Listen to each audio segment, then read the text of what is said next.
Շերիֆ Թրամփը, Պեդոֆիլ Էփշտեյնը և Իրանի երկիրը, Ցանցային բյուջետով ֆիլմ, Ալեխանդրո Մարկո դել Պոնտ, Ինչպես է պեդերաստիայի, շանտաժի և հատուկ ծառայությունների ցանցը գրել մեր գեոպոլիտիկ ներկայի սցենարը։ Եթե իրականությունը կորցնում է իր մարդկային խտությունը, ուրիշի տառապանքը վերածվում է բովանդակության, սոցիալական ցանցերի անվերջ հոսքում ևս մեկ ապրանքի։ Գազան պարզապես հակամարտություն չէր, դա այն ծխնին էր, որ ընդմիշտ ծալեց համընդհանուր կարեկցանքի գաղափարը, մարդկային արժանապատվությունը վերածելով ներբեռնվող տեսահոլովակի, որի արժեքը չափվում է հավանումներով։ Թվային այս անզգայացումը պատահական երևույթ չէ, այլ անհրաժեշտ հումք է, որպեսզի իշխանության սրահներում տեղի ունեցող ամենաանմարդկային դաժանությունները ընկալվեն որպես չափազանց էկզոտիկ և անիրական սյուժեի պարզապես սյուժետային շրջադարձեր։ Այս հավասարումում տեխնոլոգիան, հրաժարվելով առաջընթացի իր խոստումից, վերածվում է մաքուր, վերացական և ամենակարևորը՝ շահութաբեր բարբարոսության կատարյալ գործիքի։ Այս դիսոցված աշխարհում է, որ պատմությունը, որը մենք պատրաստվում ենք բացահայտել, դադարում է դավադրություն լինելուց և բացահայտվում է որպես մեր դարաշրջանի չգրված գործառնական ձեռնարկման։ Մի հյուսվածք, որտեղ պեդերաստիան, ինստիտուցիոնալ շանտաժը և գեոպոլիտիկական ինժեներիան միաձուլվում են, օգտագործելով հատուկ ծառայությունները ոչ թե որպես հսկիչներ, այլ որպես վերջնական ճարտարապետներ և շահառուներ։ Ինչպես հիշեցնում է Անտոնիո Գե Ալմեյդա Կաստրոն, Ումբերտո Էկոն մեզ զգուշացրեց, որ 21-րդ դարի ֆաշիզմը չի գա կոշիկներով և գրանդիոզ ճառերով, այն կգա ազատության ներկայացուցչի կերպարանքով, և գուցե նաև որպես ցածր բյուջեով ֆիլմ, որի անհավանական և անմարդկային սցենարը մենք ստիպված ենք հավատալ, քանի որ դրա դերասաններն անչափ հզոր են, որպեսզի լինեն կեղծ։ Պատկերացրեք դերակատարների՝ շերիֆ ամերիկացի, որն ընկել է պեդերաստիայի մեղադրանքների ծուղակը, մահացած ֆինանսիստ, որի արխիվները դեռևս խոսում են, և մի երկիր՝ Իրան, որն ընկել է պատերազմում, որին շատերը վախենում են, բայց որոշների համար այն կարող է փրկել մաշկը։ Այս յուղահեռ տիեզերքի հիմքում անվերապահորեն կազմում են Էփշտեյնի արխիվները։ Փաստաթղթերի երկրորդ թողարկումը 2025 թվականի վերջին և 2026 թվականի հունվարին պարզապես արտահոսք չէր, այլ տեկտոնիկ իրադարձություն էր, որը հանրային գիտակցությանը նետեց 3 միլիոն էջ, 2000 տեսահոլովակ և 180,000 լուսանկար։ Բայց պետք է հստակ հասկանալ, որ դրա ուժը ծավալով չէ, այլ ասիմետրիայով է։ Այնինչ մենք տեսանք, հում էլեկտրոնային նամակները, օրագրերը, թռիչքները, թեգն է, թույլատրված պատմությունը։ Իսկական ուժը, մաքուր շանտաժի էությունը մնում է ԱՄՆ արդարադատության նախարարության սնդուկներում, հսկողության տակ։ Տեսահոլովակները, բացահայտ պոռնոգրաֆիան, ֆիզիկական բռնության տեսողական արձանագրությունը։ Սա 21-րդ դարի հսկողության մեխանիզմ է։ Բաց են թողնում տեքստային տեղեկատվությունը, քաղաքական նպատակներ այրելու համար, բայց պահում են անվիճելի մուլտիմեդիա ապացույցը, որոնք թույլ չեն տալիս մեկնաբանություն կամ լրատվամիջոցների շրջադարձ։ Այն, ով տիրում է այդ տեսահոլովակներին և առավել հավաստի արունապատճառ վերլուծաբանները նշում են, որ դրանք տրանզիտ վարչական ծրագրով հետախուզության սեկտորներ են, ունեն ոչ միայն գաղտնիք, այլ հավատարության մշտական անջատիչ։ Նա կարող է հաշվարկված արտահոսքով գլխատել կարիերան, տապալել վարչապետին կամ թեքել կշեռները կոնգրեսում կրիտիկական քվեարկության ժամանակ։ Արխիվները անցյալի գրառումներ չեն, այլ լիցքավորված և ակտիվ զենք է, որը նշված է ապագայի վրա։ Դոնալդ Թրամփը հանդես է գալիս որպես այս դինամիկայի ողբերգական և միաժամանակ խորհրդանշական կերպար, որսորդը, որը վերածվել է որսի, այն մարդը, ով իր բարձրացման և նախագահության ընթացքում Էփշտեյնի և Քլինթոնի սպեկտրն օգտագործել է որպես հռետորական զենք, այժմ իրեն գտնում է շղթայված նույն էջերին, որոնք նա ժամանակին օրորվում էր։ 2019 թվականի էլեկտրոնային նամակները, որոնք հաստատվել են վերջին փաստաթղթերով, միանշանակ են։ Էփշտեյնը իր կոդավորված, բայց հասկանալի ժարգոնում պնդում էր, որ Թրամփը գիտեր աղջիկների մասին։ Նրա օգտագործած փոխաբերությունը շան մասին է, որը հաչել չգիտի։ Ահա թե որտեղ է սցենարը կատարում իր ամենավտանգավոր և տրամաբանական շրջադարձը, անցնելով մասնավոր ննջասենյակներից դեպի գլոբալ ռազմական դաշտերը։ Ծխի վարագույրի տեսությունը, պատերազմ ստեղծել տնային ուշադրությունը շեղելու համար, դադարում է կինեմատոգրաֆիական փոխաբերություն լինելուց և վերածվում է բարձր ռիսկային քաղաքական գոյատևման ձեռնարկի։ Իրանի հետ հակամարտությունը այս ցինիկ հաշվարկում ներկայացնում է վերջնական հրդեհային պատնեշ։ Ռմբակոծությունը, որը հիմնավորված է գոյատևման միջուկային արտակարգ իրավիճակի դրոշի ներքո, ունի ալքիմիական ուժ պեդերաստիայի և լրտության սկանդալը վերածելու ազգային անվտանգության հարցի։ Լրատվամիջոցները հավասարեցվում են, ընդդիմությունը լռում է, լուրերի ցիկլը մենաշնորհվում է։ Թրամփի համար դա փրկություն կլիներ։ Էփշտեյնի բացահայտումները թաղել պատերազմի ժամանակների սուրբ հայրենասիրության պատանքի տակ։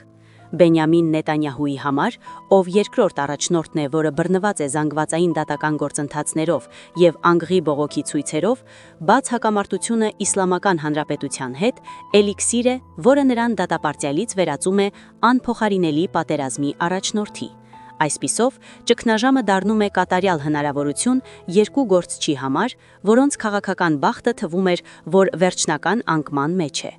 Լոգիկան այլասերված է, բայց անթերի է։ Երբ ձեր տունը վառվում է կոռուպցիայի սկանդալով, դուք ամբողջ մայրացամաքն եք բոցավառում, որպեսզի բոլորը նայեն մյուս կողմը։ Այնուամենայնիվ, սա պարզապես շեղում համարելը կլինի ծիծաղելիորեն թերագնահատել խաղի մեջ գտնվող ինժեներիան։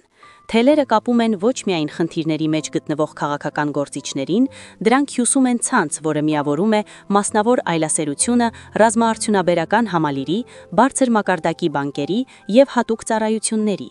Դասակարգված փաստաթղթերը կատարել են կարևոր աշխատանք։ Նրանք բարձրացրել են Էփշտեյնը աշխատում էր Մոսադի, CIA-ի, MI6-ի համար անորոշ դավադրության տեսությունը, փաստադոկտրոված աշխատանքային վարկածի կարգավիճակի, կոնկրետ հանգույցներով, դրամական հոսքերով և պայմանագրերով։ Ռոթշիլդի խմբի և Ջեֆրի Էփշտեյնի որպես Southern Trust Company ինքի նախագահի միջև 2015 թվականի հոկտեմբերի 5-ին ստորագրված $25 միլիոն արժեքով պայմանագիրը այս համակարգի անկյունաքարն է։ Սա սովորական ֆինանսական խորհրդատվություն չէր, այլ կրկնակի օգտագործման սխեմայի գլխավոր բանալին էր։ Ռոթշիլդի ֆոնդերը, որոնք անցնում էին Էփշտեյնի միջոցով, օգտագործվում էին կապիտալ ներդնել Իսրայելի կիբերհետախուզության և հսկողության ընկերություններ, հիմնադրված Իսրայելի բանակի 8200-րդ ստորաբաժանման, Ազնանի հետախուզության հայտնի ստորաբաժանման նախկին անդամների կողմից։ Փողը աբստրակտ չմնաց։ Էլեկտրոնային նամակները ցույց են տալիս դրա կոնկրետ տեսքը։ Էփշտեյնը օգտագործել է ալիքները Էհուդ Բարաքին ֆինանսավորելու Քարբայն ստեղծելու համար։ Ընկերությունը իրեն վաճառում է որպես նորագույն սերնդի արտակարգ ծառայությունների պլատֆորմ, բայց դրա տեխնոլոգիան ունի ներքին և ահավոր հնարավորություն։ Նա կարող է հեռակառում մուտք գործել ցանկացած սմարթֆոնի տեսախցիկ, խոսափող և տեղաբաժանման դատաներ, որը ունի դրա հավելվածը, որը հաճախ ինտեգրված է օպերացիոն համակարգի մակարդակով, կառավարությունների համաձայնություններով։ Ահա թե որտեղ է վերլուծաբանների ենթադրությունը միահուզվում փաստաթղթերով բացահայտված լոգիկայի հետ։ Իսկ եթե Ռոթշիլդի կողմից Էփշտեյնին վճարված $25 միլիոն ռիսկի վերլուծության ալգորիթմները շուկայական տատանումների կանխատեսման համար չէին, այլ մարդկային խոզելիությունների, վարկածը ամրապնդվում է, երբ ներկայացվում է հիմնական երրորդ դերակատարը՝ Պիտեր Թիլը և նրա պալանտիր ընկերությունը։ Թիլը հսկողության կապիտալիզմի թաքուր փիլիսափան է, որը կիրառվում է ազգային անվտանգության համար։ Պալանտիրը, նրա արարչությունը, սովորական ծրագրային ապահովման ընկերություն չէ։ Դա ժամանակակից դիգիտալ հսկողության կենտրոնական նյարդային համակարգն է։ Նա ապահովում է արհեստական բանականության հետախուզական ենթակառուցվածքը, որը օգտագործում է օրինակ Իսրայելի պաշտպանության նախարարությունը Գազայում շատալայն նման համակարգերի միջոցով զանգվածային թիրախներն այդնակարելու համար։ Հետաքրքրությունների և հնարավորությունների համընկման վրա կատարված ենթադրությունը այն է, որ Պալանտիրի տեխնոլոգիան կարող էր լինել այն պլատֆորմա, որտեղ ինտեգրվել էին Էփշտեյնի այդ ռիսկի վերլուծության ալգորիթմները։ Արդյունքը ֆինանսական մոդել չլինի, այլ կանխատեսող շանտաժի պրոֆիլավորող, խաչաձև թաքցված ֆինանսական տվյալներ, գաղտնի բժշկական պատմություններ, սեքսուալ նախասիրություններ հավաքագրված մքուտ ցանցերից և օնլայն վարքից, որպեսզի նայտնակարեն մագնատի, քաղաքականի կամ թագավորական ժառանգի ճնշման կետերը մինչև անձամբ ծանոթանալը։ Էփշտեյնի պլազմավոր կղզին և կացվածքները այլասերության վայրեր չլինեին, այլ դաշտային լաբորատորիաներ, որպեսզի վավերացնեն այս մոդելները և զտեն, ստանալով ստեղծված պրոֆիլի վերջնական էմպիրիկ հաստատումը։ Հաճախորդը լինի դա հետախուզական գործարություն, վարչապետ, մասնավոր դերակատար կամ ֆինանսական կոնգլոմերատ, կստանա թեզ ոչ միայն կատարված մեղքերով, այլև մեղքերի կանխատեսումով, որոնց սուբյեկտը կպատրաստ լինի կատարելու։ Դա գիտության բարձրացված շանտաժն է։ Այս կոնվերգենցիան բացատրում է, թե ինչու Իրանի հետ հակամարտությունը պարզապես հարմար շեղում չէ, այլ ռազմական և տնտեսական նպատակ է այս ցանցի համար։ Պիտեր Թիլի և Պալանդիրի համար Իրանի հետ լայնամասշտաբ պատերազմը սպանիլ հավելվածն է, վերջնական հավելվածը, որը կհիմնավորի տրիլիոնային ներդրումները։ Դա կլինի վերջնական ապացույցը արհեստական բանականությամբ կառավարվող պատերազմի, որտեղ ալգորիթմներով առաջացված թիրախները փոխարինում են մարդկային օրենքանակների։ Քննարկումներին արագացնելով որոշումների ընդունման ցիկլերը մինչև էթիկական կամ քաղաքական նկատառումներն անտեսելի դառնան։